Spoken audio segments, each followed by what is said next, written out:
Mon Seigneur et mon Dieu, je crois fermement que tu es ici, que tu me vois, que tu m'entends. Je t'adore avec profonde révérence. Je te demande pardon de mes péchés et la grâce de faire avec profit ce moment de prière.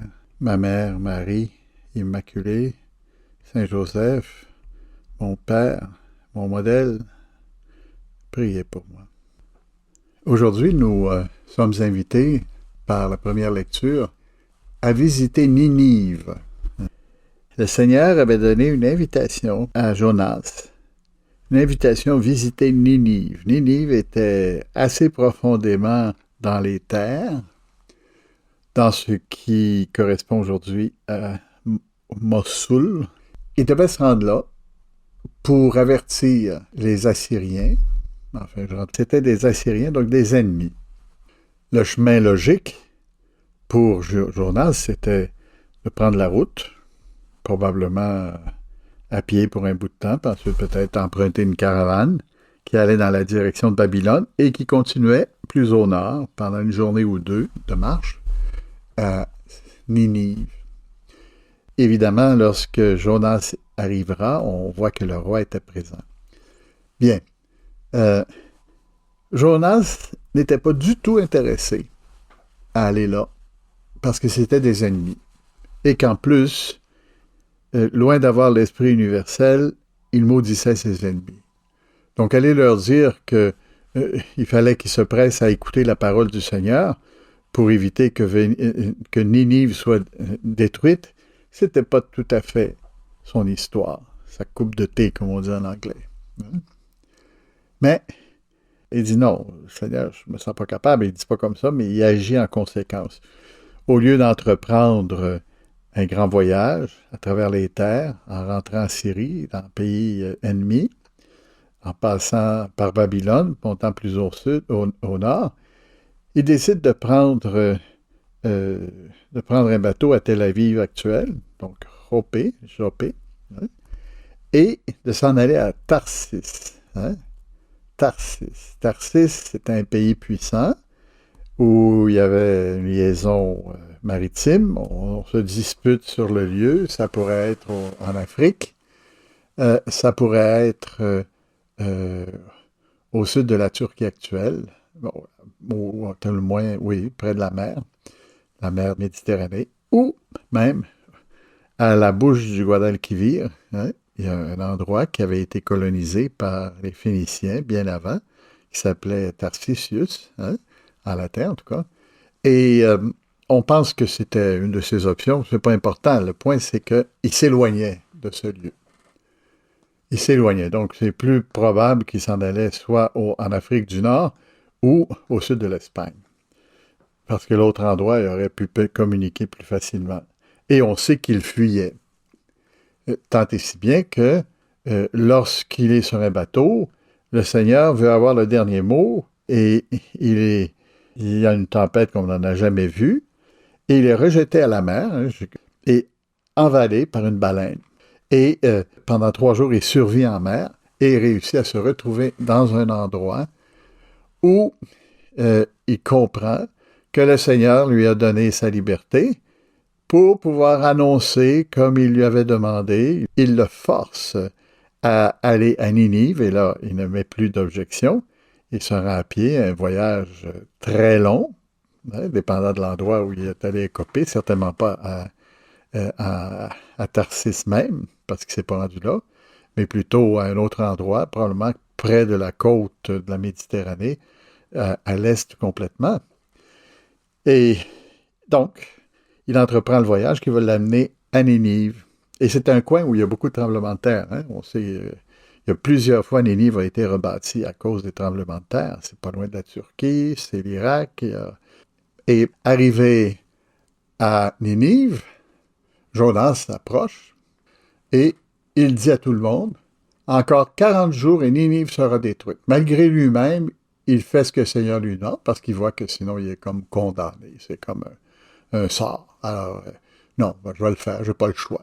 Hein. Encore 40 jours et Ninive sera arrêtée. Aussitôt, à sa surprise d'ailleurs, les gens de Ninive crurent en Dieu. C'étaient des ennemis, mais ils croyaient à l'annonce de Jonas. Ils annoncèrent un jeûne et tous, du plus grand au plus petit, se vêtirent de toiles de sac. La chose arriva jusqu'au roi de Ninive, qui n'avait pas été voir, surtout pas, et il se leva de son trône, quitta son manteau, se couvrit d'une toile de sac et s'assit sur la cendre, puis il fit crier dans Ninive ce décret du roi et de ses grands. Hommes et bêtes, gros et petits bétail ne goûteront à rien, ne mangeront pas et ne boiront pas. Hommes et bêtes, on se couvrira de toiles à sac, on criera vers Dieu de toute sa force. Chacun se détournera de sa mauvaise conduite et des actes de violence.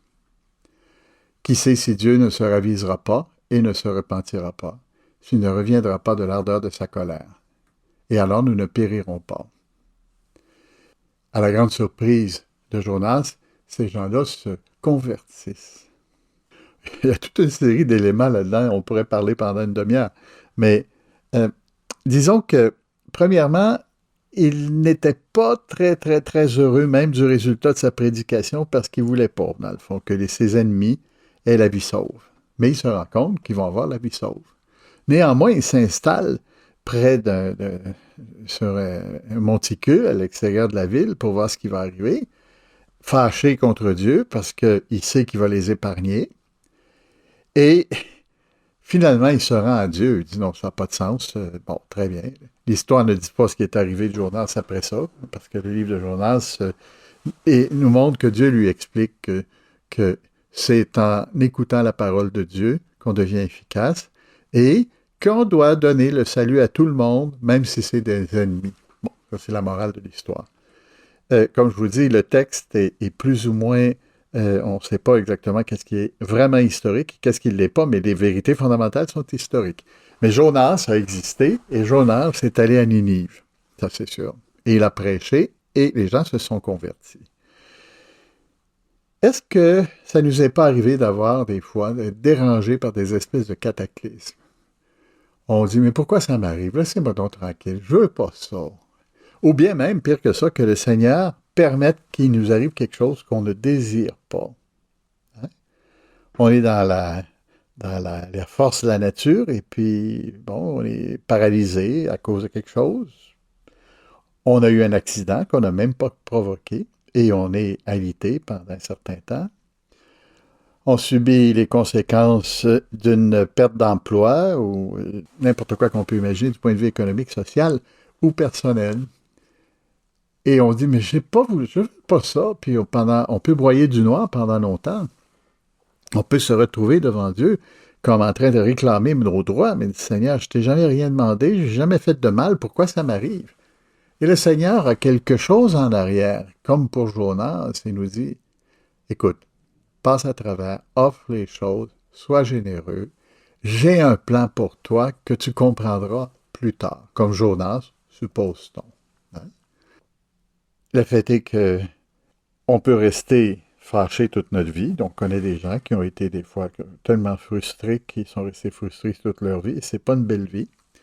Ou bien, au contraire, accepter la volonté de Dieu comme ce qu'elle est et se trouver choyé devant l'acceptation de la volonté de Dieu.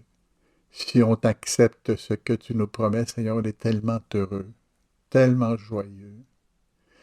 Pourquoi est-ce que je refuserais de te donner ce que tu me donnes parce que en te donnant ce que tu me donnes, tu vas me donner encore plus et en plus, tu vas m'initier à la vie éternelle. Tu vas me donner la joie. Et c'est ça le sens du carême. C'est pas de faire les choses parce qu'on veut nécessairement, tant mieux si on veut, mais de les faire en sachant qu'il y a un sens qu'on ne comprend peut-être pas, mais qui va nous aider à saisir peut-être mieux les plans de Dieu. Demandons à la Sainte Vierge de nous aider à avoir cette profondeur, cette sagesse qui faisait qu'elle considérait toutes les choses aux yeux de Dieu. Demandons à Saint Joseph, qui était un homme actif, généreux, et qui a eu plusieurs tuiles, de nous aider à répondre plus généreusement que Jonas, et avec l'amour et la finesse de la Vierge Marie.